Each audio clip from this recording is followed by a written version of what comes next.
Hello everybody. We're going to look at the other half of section 1.1 now, which is angle addition. As you just saw in the last video, segment addition, you can add the two parts of a segment together and have them equal the entire length. So you can do the same exact thing with angles. If you look at how this picture is drawn, ray BD is here in the middle of the picture.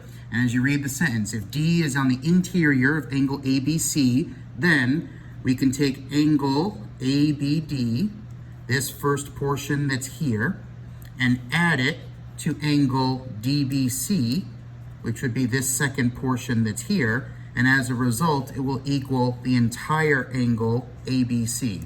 So it's the same exact idea as segment addition, except with angles. We're looking at one part of an angle plus a second part ends up equaling the whole entire angle, which gives us the same exact setup we saw from the segment addition ones, where we're going to go through and label things in the picture and then add up the parts to equal the total. So take a look here at example 1.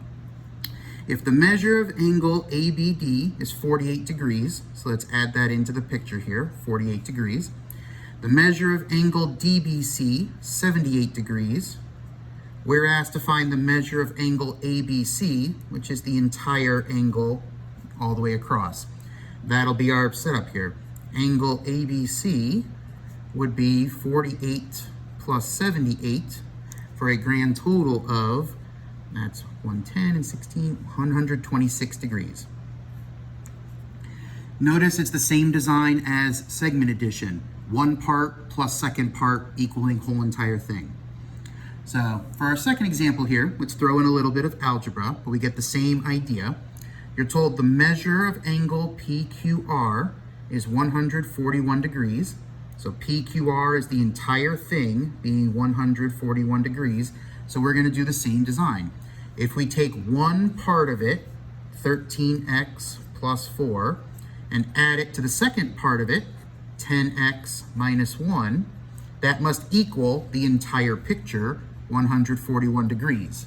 The setup's the key part, because now we can start performing simple algebra that you've seen from Algebra 1. If we combine some like terms together, 13x and 10x to be a total of 23x, 4 and negative 1 to be a positive 3, equaling 141.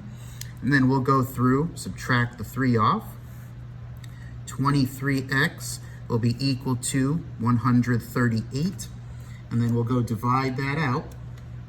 138 divided by 23 will come out to be 6. The question, though, is always what you got to read. Just as you saw in the segment addition problems, make sure you read the question. This problem does not ask me to find the value of x. I just need that number. I'm asked to find each measure, so find each of these angles. So angle PQS was 13x plus 4.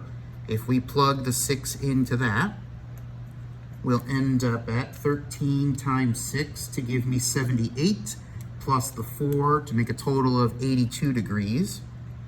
And we'll do the same exact work. Angle SQR was 10x minus 1. If we plug the 6 in there, 10 times 6 to give me 60, minus the 1 to give me 59 degrees. So the two measures of the angle were 82 and 59 degrees. Always make sure you read the question. That's key. The question will always tell you exactly what you need to solve for. You may have to find the variable as part of it. And in fact, in almost every question you will, but the question will tell you what actual answer you have to give to get credit for it. 3 and 4 work in the same exact manner. We're going to go label and put our angle addition together. So the measure of angle JKM is 43 degrees. The measure of MKL is 8x minus 20 degrees. And the measure of the entire angle JKL is 10x minus 11 degrees. Even though it's all algebra statements, we do have the same design. Add the parts together to equal a whole. So 43 combined with 8x minus 20 will end up equaling the entire picture, 10x minus 11. Let's combine our like terms together on the left side. So we'll end up with 8x. If we take 43 and subtract 20 from it, we're down to 23. equaling 10x minus 11.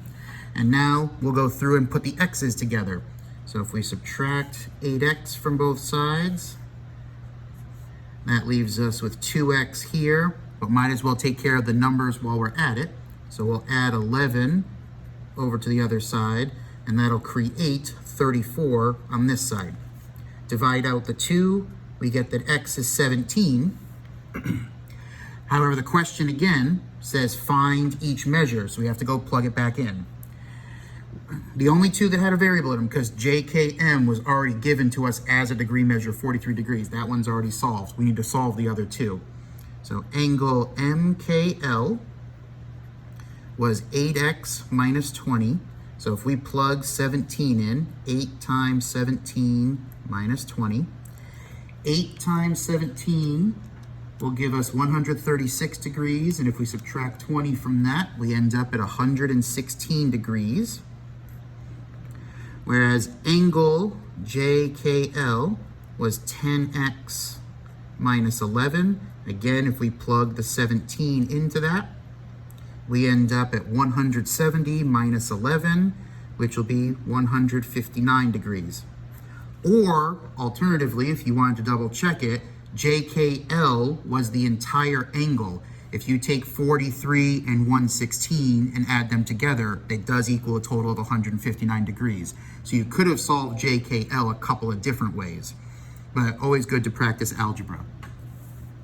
For the last example here, number 4, we're going to follow the same process, but we are going to have to be a little more clever about it because we are looking at an algebra expression that's going to be created. So we're going to have to introduce variables ourselves. We're not given x or y or anything outright in the problem. We have to do it ourselves. So the measure of angle ECD is going to be 6 less than 5 times the measure of angle BCE.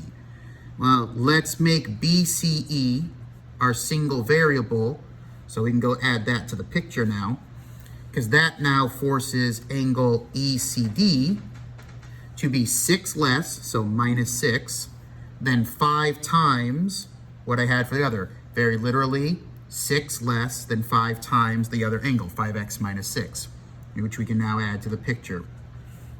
And then we're given that angle BCD, the entire picture, is 162 degrees. So we'll go do the same angle setup. And x plus a 5x minus 6, so one part plus the other part, must equal 162, the entire picture. Combine some like terms together, 6x minus 6 equaling 162. We'll add the 6 over, so that 6x is now 168. And we'll go divide the 6 out. 168 divided by 6 comes out to be 28. But again, always, always, always make sure you check for what the question asks. Find each measure. It wants to know what the two angles were, not the fact that it was 28. Though we do catch a break. Angle BCE was just x, so that one does have to be 28 degrees. Angle ECD, however, will be 5 times 28 minus 6. So 5 times 28 comes out to be 140, minus the 6 will come out to be 134 degrees. Or again, just like with the last example, you could have checked it. If you know they have to add up to 162, you can take 162, subtract off the 28 that you already know, you'd have to have 134 left for the other angle. You'll notice angle addition works the exact same way as segment addition. They are the same style problems, just one deals with line segments, one deals with angles. You'll get some bigger numbers in the angles because you'll go up to 90 and 180, but the algebra and the method is still the same. Part plus part equals whole, solve the variable, plug it back in if you have to. That covers everything in angle addition, and see you in the next video.